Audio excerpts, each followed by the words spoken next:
The first presentation is by Jeff Conrad. Jeff is president of the Greater Kokomo Economic Development Alliance. And just sort of a quick background regarding how we found out about Jeff and the Greater Kokomo Economic Development Alliance. I got my copy of Forbes magazine, I'm browsing through it, and all of a sudden I hear about Kokomo. And there I see a picture of Jeff, and I tell Gary, yeah, we got to call this guy. We got to find out what's happening in Kokomo. Because, all we can think about is, you say, if you can make it in Kokomo these days, you can make it anywhere, right? I think that's how it goes, yeah. I'm going to write that down. So one of the things that's interesting, and I think from our perspective, what's interesting about Kokomo was that the moment we called, of course, Jeb was very responsive. What we want to see is how a redeployment of capabilities comes about within a community which already had a very rich manufacturing base, had a large group of engineers, has had a very long, perhaps, several decades of manufacturing related to the auto industry. And one of the things that's sort of great to hear about is what they're doing in terms of redeploying the capability, perhaps in different directions, in different industries, and sometimes in different ways within the same industry. That being said, what's another thing that's been very interesting is that while we were chatting with Jeb, it turned out that one of the things we do as professors in universities is we get together and have coffee and discuss things and read papers, etc. So we had there's a colleague of mine in electrical engineering called Avi Kak. And Avi and I had been meeting for coffee 3:15 to 4:30. If you come to Gray House, we'll be drinking cappuccino and reading papers. And so we had come up with a little proposal, a research proposal. And so I told Jeb about it, and he said, okay, let's apply for a grant. So that's what we did 2 weeks later. Of course, it didn't get funded at that time, but we're still thinking about how to make it a reality. So there's some interesting ideas. The goal is to use Kokomo as sort of a beta test site where we test some ideas, try to actually create something that would help them potentially attract some industries. And if we can create that loop, now all of a sudden we'll have potentially some faculty thinking, drinking coffee and thinking of ideas being linked to actually creating jobs in Kokomo. That's right. Wouldn't that be a wonderful thing? That'd be great. Without further ado, Jeff. Thank you, Dr. Iyer. Appreciate that. It's been an interesting experience for me so far. The Greater Kokomo Alliance, I'll give you just a couple minutes on our organization. 2 years ago, the leadership, business, higher education, government came together and said, we're going to take a look at how to realign our economic development strategy. As Dr. Iyer said, decades, literally, as you could imagine, for those of you familiar with it, automotive manufacturing lineage.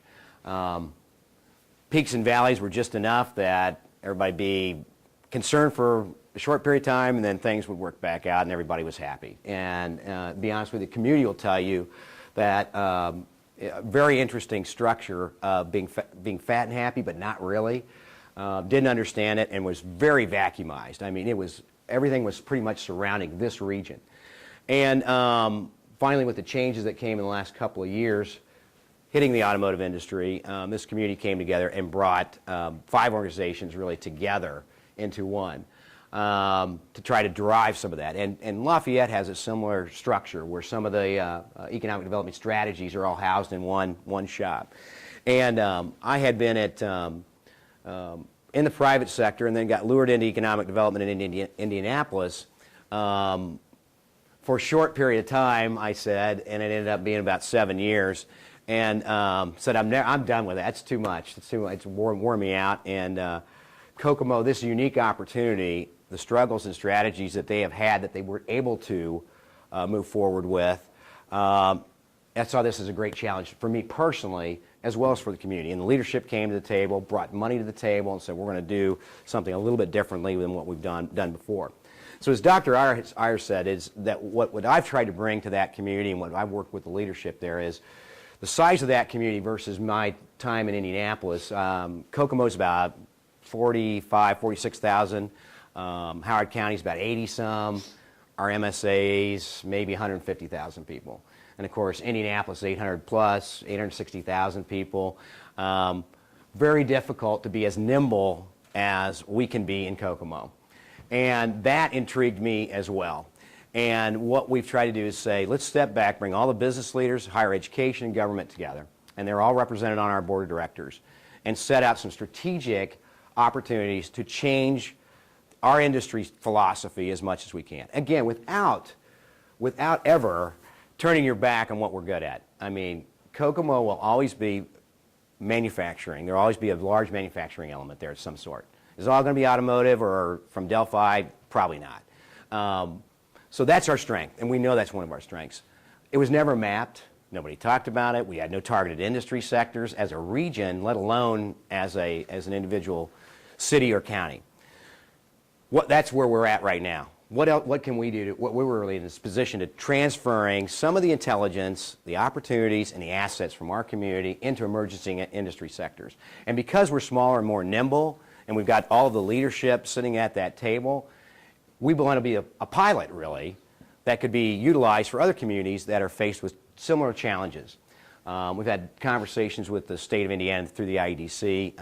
I was at the IEDA yesterday, and Mitch Rowe was very intrigued with what we're doing in Kokomo, because how do we do that, and how can he take that and say, you're struggling with these issues, here's a model that worked to try to change that strategy.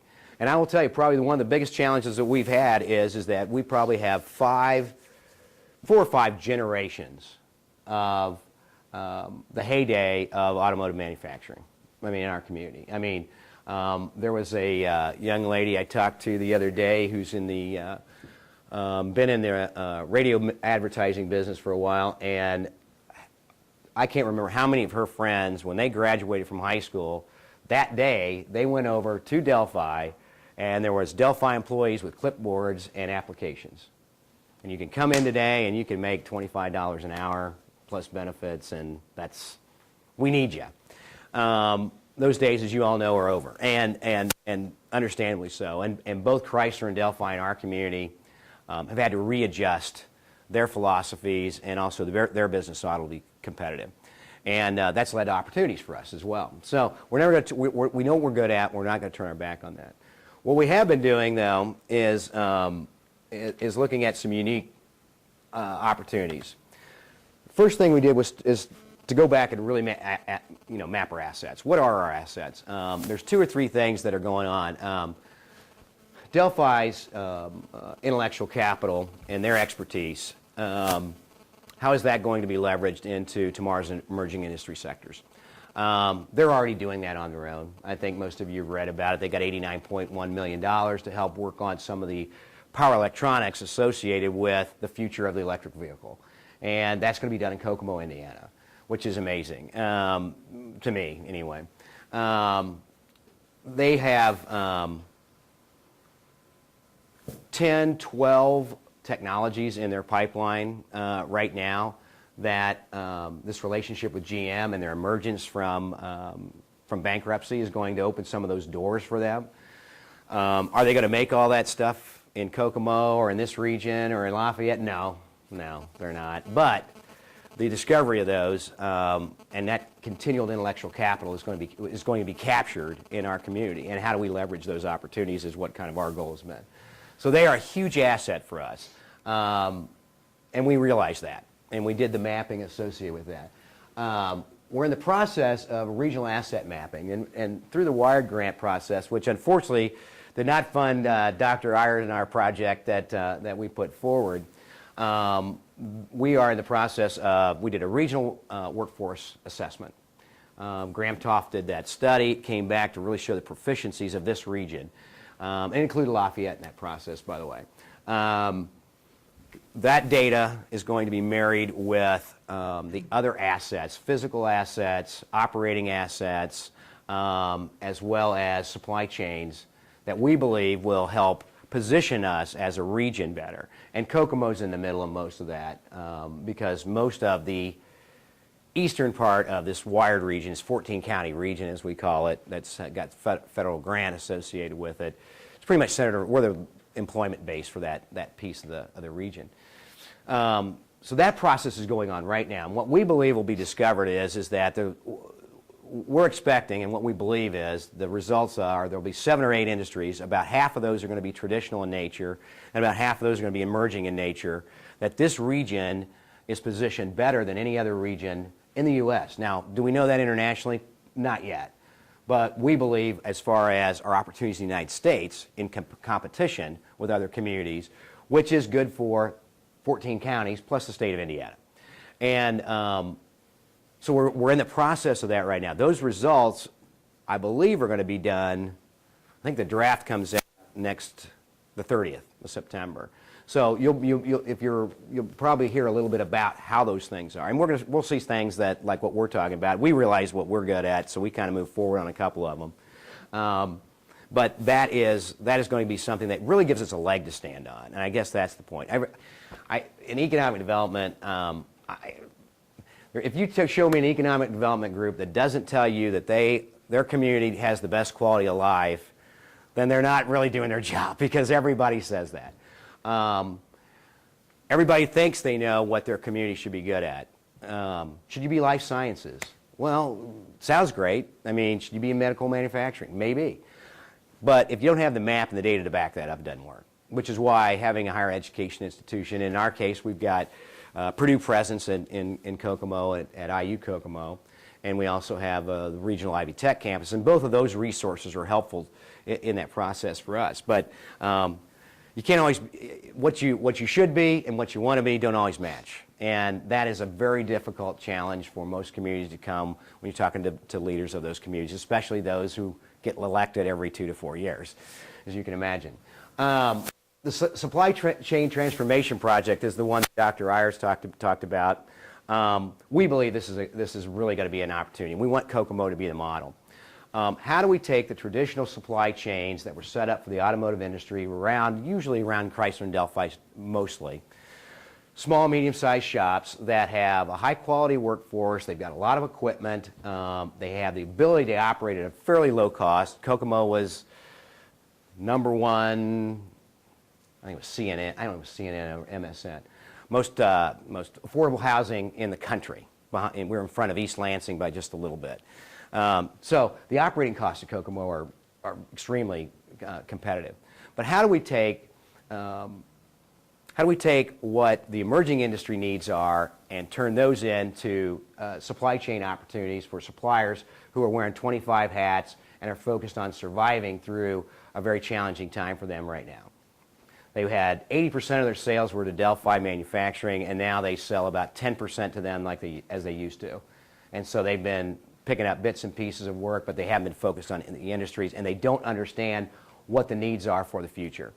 So really what it does for us, this project would do for us, is position us to have a real good idea, drill down even deeper. It's great to know what your companies do. I mean, and you can do that, NAICS codes, and you can spend a bunch of time researching to a certain degree. What we need to know is really what these companies are good at, really what they can do, how deep down can we drill down into that. And then we're going to take that to the next level, which becomes a marketing tool for us. It becomes a strategy for them. And we're going to try to tie those two pieces together with larger things like what the state of Indiana is doing and others. And it becomes a web-enabled piece that allows those. We were talking about it earlier today, just to give you an idea, for those of you who aren't familiar with it. We talk about this group called site consultants, and I think there's about 800 good ones around the country. And they are typically hired by large industry or larger companies to help assess new opportunities for them to move, grow, pick a new location, whatever it might be, based on the parameters set out by the company. And it keeps even though the company's engaged and some of their staff, it keeps them at an arm's length as part of that. And it's actually a really good process, and it's very, it's usually based on some metrics that they have set up with the company. That group is very influential in where these deals go. And I call them site elimination consultants, because you don't know it, but there are probably a couple of them that have a client that are looking at Lafayette right now, and it's all done on the web. They're not here. They're not coming here. They're not calling somebody in economic development in that community. They're doing all their research there, and they're figuring out what communities might fit for them.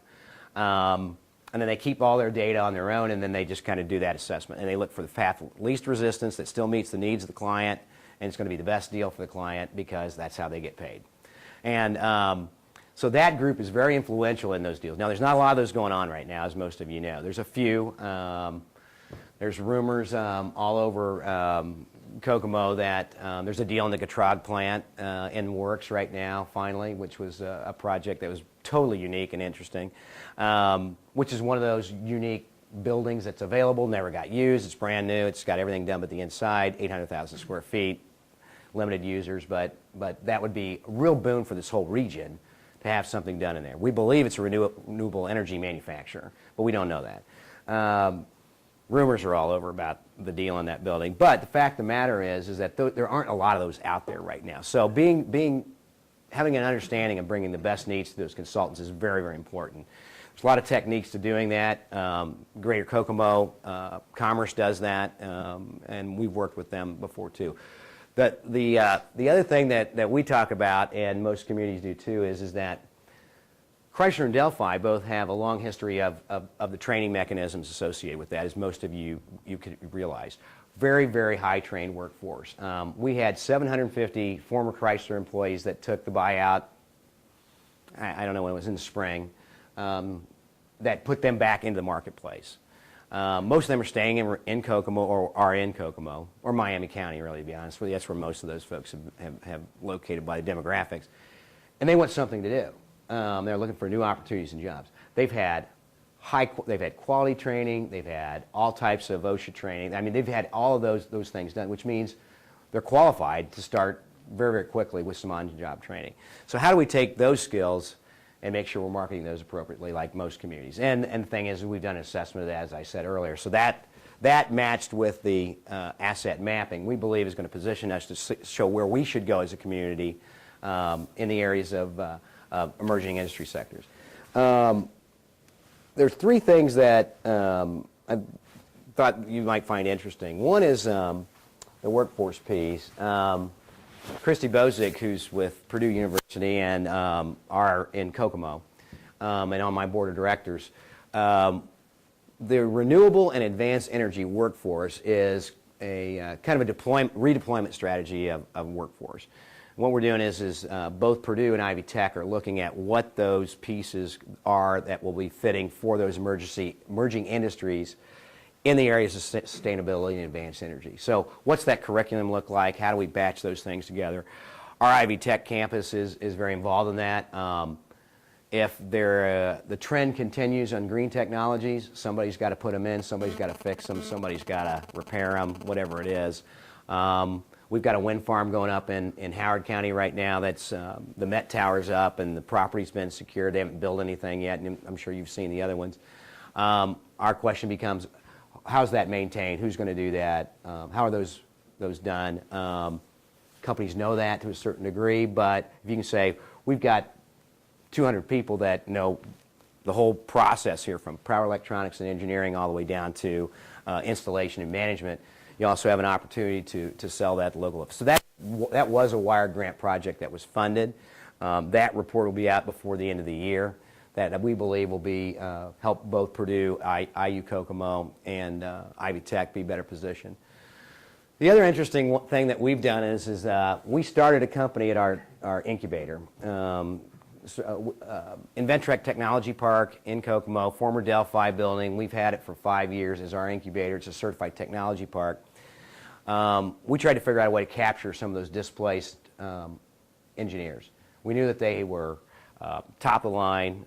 Many of them actually were from this institution that went to work at Delphi. A lot of them from all over the world. And as Delphi was squeezing due to the financial constrictions and changes in the automotive industry, there was a fear that that IP would be lost for our community. We put together a program in conjunction with some venture capitalists out of Indianapolis and have 220, actually I think it's even more than that now, of mostly displaced, high-end, variation of degreed engineers that left Delphi that we are now contracting out through this company that we created, our tech park. So we basically have an outsourcing source for mainly, Delphi's the one that makes the most sense because these guys, a lot of them used to be employed there. We've got 12 scopes of work already and that we launched this summer. We believe there's going to be more opportunities for that. And it's a model that we believe other communities can use, not necessarily around power electronics and engineering and like we have used it, but for other industry sectors.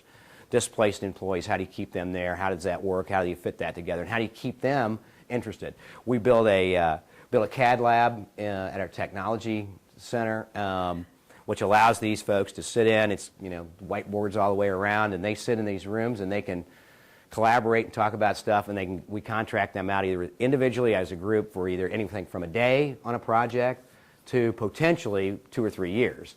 And that can be done around the globe, and we hope it is that way. So we launched that earlier this year, which helps us capture some of those folks, keep them in town, and also really hopefully build a business, obviously, out of that as well. The Fast Track actually today finished the second one of those. This is a Kauffman Foundation program, which is for entrepreneurs, which is the other part of economic development, the innovation side. Besides retention, expansion, and attraction, innovation, entrepreneurship obviously is the other one for us. And this Kauffman Foundation program, we had 8 companies go through it in the spring, and I think we had 5 go through it. That it's ending today at our tech park, which really helps entrepreneurs get that go, no-go at the end of the day. Is it a really good commercialized project that they can take to the marketplace, raise capital for, whether it's public or private dollars, and really be able to put that out there? It's a proven program. We have 2 of the companies that graduated from that in the spring are going to be new tenants at Inventrek because they were in a position following this program to be able to go out and get venture capital and some grant funding to launch their companies. So we captured them inside our incubator. We have 12 companies there now currently. So that's kind of the entrepreneurial side of what we're trying to do. This is the hard part for this community, and it may be for the ones you're familiar with. We're changing a whole culture in our community. And on the emerging industry side, how do we do that for green technology? So we worked very closely with the city and the county, and we've decided the public sector is going to lead that, and the city has done that, which is great. We are doing the same. We have a green tech company in our building now. They have 3 contracts because the city was helpful in providing some funding for some solar panel work to really kind of change the motive, if you will, of the way our companies think. It is a challenge in a traditional manufacturing community.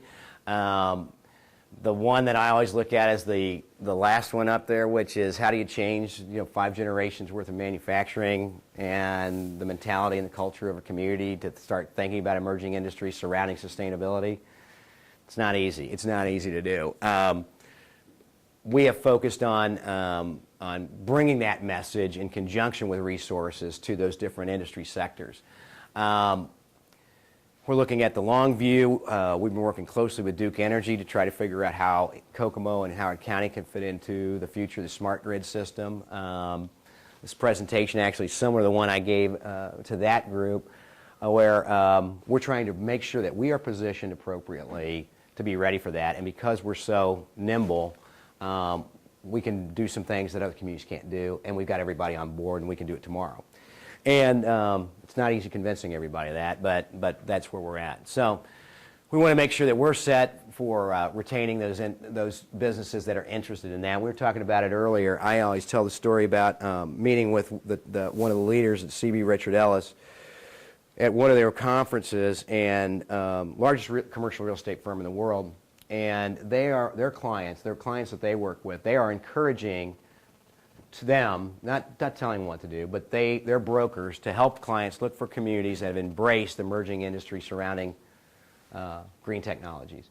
Meaning communities that are engaged in that and interested in that are good for entrepreneurialism, partnerships, and is good for your company if that's where you're going to be if you want to position yourself in the marketplace. Really kind of an interesting concept, and so we've decided a long time ago we're going to be on board for that. Here's a couple things that the city's done. We did something with K-Fuel project to kind of get it rolling. Some of you may have read about it. Basically what we did was, instead of having all of our restaurants treat their cooking oil or pour it down the drain or whatever it is, or have it collected, now we collect it, the city does. We turn it into biofuel, and it fuels the city's trucks. And we're about 12% of the trucks are used. So it's a mixture of diesel and this, burns 80% more efficient and less emissions. Little program, but got visibility all over the world, and was kind of one of those things that's setting the stage for what our community wants to be and what we should be thinking about, and telling our businesses we want them to be on that same bus. And it was really kind of a neat little story. It was covered all the way across the globe. Reach Higher program is one that we worked on with the city. This is where we actually have some dollars that the city is going to put in for companies who embrace renewable energy sources. So on top of tax credits at the federal level, maybe some state tax credits, maybe some grant programs that a company could do to put in wind or solar, for example, for your facility to help supplement your energy sources. The city, we actually put a program together where the city actually puts money into. So if you're doing that in Kokomo, we're going to help you pay for it. So what it does is, in most circumstances, it drives your ROI down to about 3.5 years instead of 6 or 7. So makes it a little bit more attractive for a business to do that and say, you know, we'd love to have you on this bus. And again, sometimes it's a numbers game and doesn't work, but at least we're trying to encourage that, and that's just one example of that program.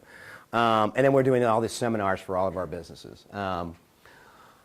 We are making sure that they understand everything from the carbon credits market of the future and how that fits in with sustainability to the solar energy part of which I mentioned, biomass and wind. And we've done those in our community with experts from around the community talking to our businesses about what they might be thinking about or what might be an opportunity for them.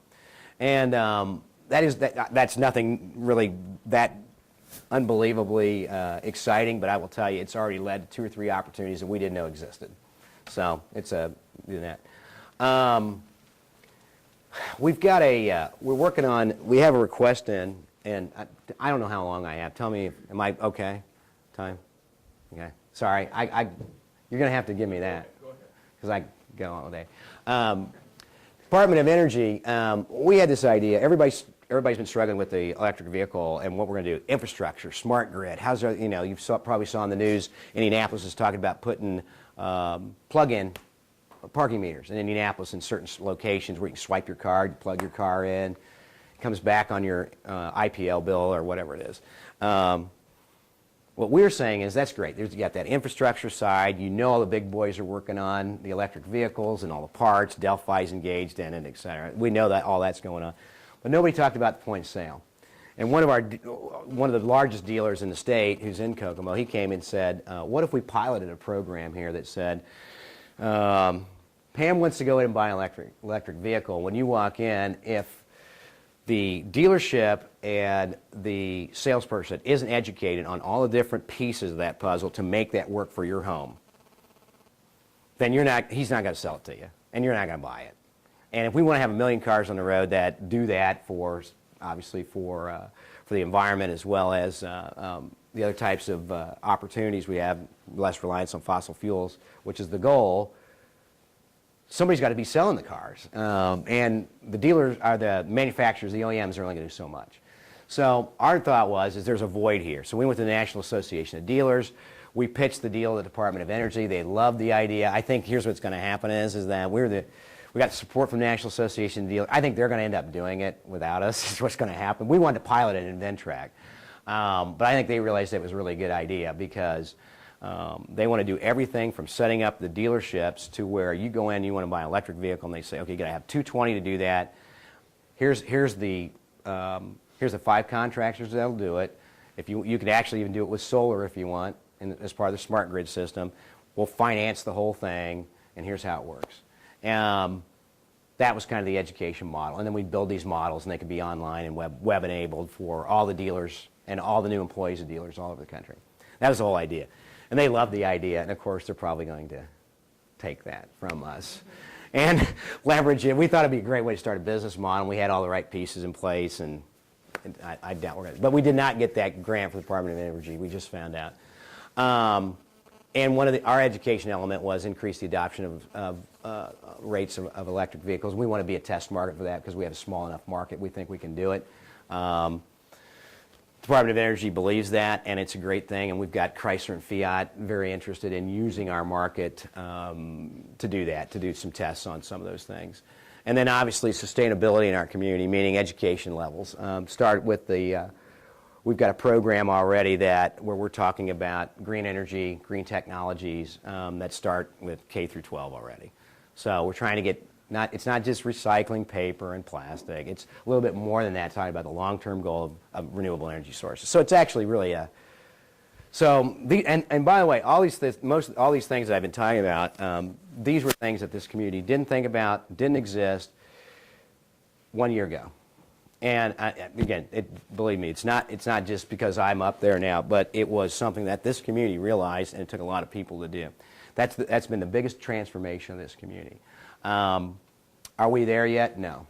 But we think we can be a model for communities that have positioned themselves to be highly reliant. Most of you have read a lot of horror stories about the changes in the steel industry, for example, and what happened to some smaller, medium-sized towns with the collapse of that in one period of time.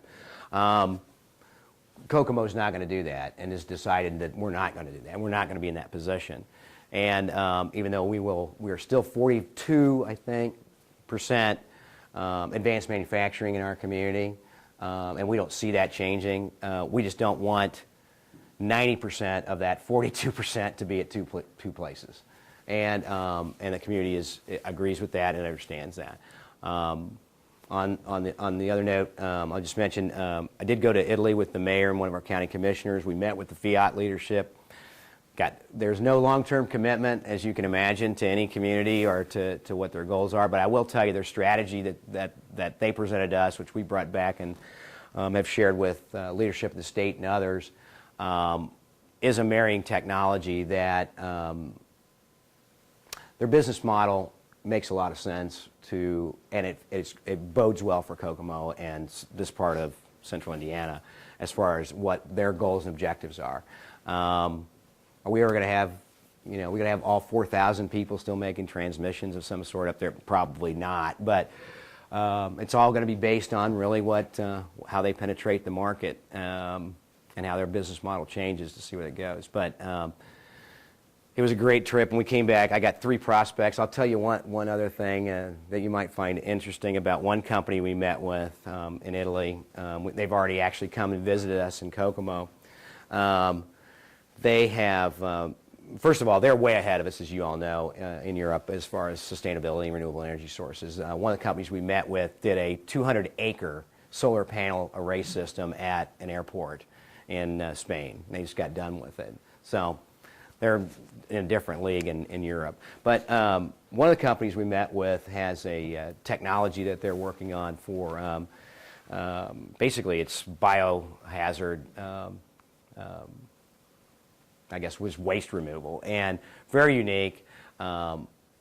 This is why you go on these trips, because now they are looking at a place. We've connected them up with the right sources in our community. They see that the market's here. They've got all their data and research, and now they're working with a third company out of Chicago as their sales group. And when the volume reaches, I've seen their chart, but there's a volume there that when those lines cross, they have to manufacture those, distribute those, house those somewhere in the center of the United States. And we've already had conversations with them about that, because they started selling these units, which basically just use, basically take bio-waste and turn it into dust and clean dust without using chemicals or heat. And it's pretty unique technology, similar to what kind of stuff's developed at this university. But do I have time for questions? Are we doing that at the end? Or if anybody has any questions, I'm sorry, I didn't mean to jump around there a little bit, but hopefully that gives you an idea of what our community is trying to do and what our strategy is, which is a little bit different than a community like that has been. And Kokomo and Howard County's goal is to be the leader in that and a business model of that for communities like us. And we've already started seeing some success. I think we're going to have we've got an announcement coming up in the next couple of weeks for a business that we've attracted to Kokomo, which will be the first project that Kokomo and Howard County Economic Development has ever done with the state of Indiana cooperatively, if you can believe that. So. A quick Yes, sir. You mentioned that unemployment rates are down, Yes. what, 14% from, I think that they talked about 18 or 19%. Yeah, I think it was about a little over 19, So yeah. what changed? What has started growing now? Well, the first part of the 19 that jumped there was directly attributable to those 750 people that took the buyout. So it was a little bit, skewed. But once the Fiat Chrysler reopened the manufacturing and started bringing some folks back into that, it had an impact not just on the unemployment rate for those people that were brought back, but also had a supply chain link. So our whole region, meaning if you watch Howard County's unemployment rate and watch Miami County's unemployment rate, they just walk hand in step because most of their employment comes from Kokomo. They employ most of their people work over there. So it was pretty obvious that most of that was a direct link to Chrysler going back. And and again, that then creates some disposable income and some service jobs come with that, et cetera. So it's down to 14%. It's not been as dramatic as we'd like, but it's stabilized, and that's been one of the big parts that I think everybody in our community has really been pushing for. So we did have 178 new people, I think it was in the paper, that are moving from a plant that Chrysler's closing in Missouri, I think it's St. Louis maybe, that are moving to Kokomo, taking jobs in Kokomo, which is part of the business model contract that they have with the unions. But so we had 200 people that are now going to not be working there that were working there because they're bringing in more senior people. But we get 178 people move to town, so I don't know. You can look at that however you would like to look. I will mention one last thing. Can I mention one? The other thing that I found when I came up there, and I've only been up there since January, and this group's only been around since January, we were put into a very difficult position, not necessarily because of unions, but because of the wage levels that are associated with those from that community. State incentives, most of you probably know, are driven by, in partnership with local incentives, and a lot of those opportunities come from what they call the county average wage. So a prospect's looking, they say, we want a county that's about $17 an hour, plus or minus, that's what we're paying. So they try to look at those communities that kind of fit that mode. So they are in the same competitive level. Kokomo is not. I mean, we had most of our population worked at 2 manufacturing places that were above the average wage for most employees, which means nobody wanted to go up there and try to attract employees when they knew that they could go over there and make $3 an hour more plus benefits. You can't win that argument. So that's another challenge culturally that has changed, because the most recent figures from Delphi's GM's rehires is that they are competitive at or below rates that the folks that were hired at Honda, for example. So they have changed their business model. It's been accepting, and to be honest with you, to the union's credit, they stepped right up to the plate and said, we know we need to move more competitive, we know we need to make changes, and we want to make this work. It's been very, very positive. But there's still a mentality out there, and it's even with the state of Indiana and selling Kokomo to our partners at the state of Indiana, they're saying, we direct this deal out over someplace else where they don't have to deal with the union question. And it's much different than it's ever been before, which is really spent a lot of time positioning ourselves differently inside and outside of Indiana. But it's working, so that's the good news. But that was one of the challenges I found when I got up there that didn't seem to be a challenge and turned out to be a challenge. So, sorry. Any other questions? If not, let's thank Jeff. Thank you. Is that okay? Yes. I didn't mean to go too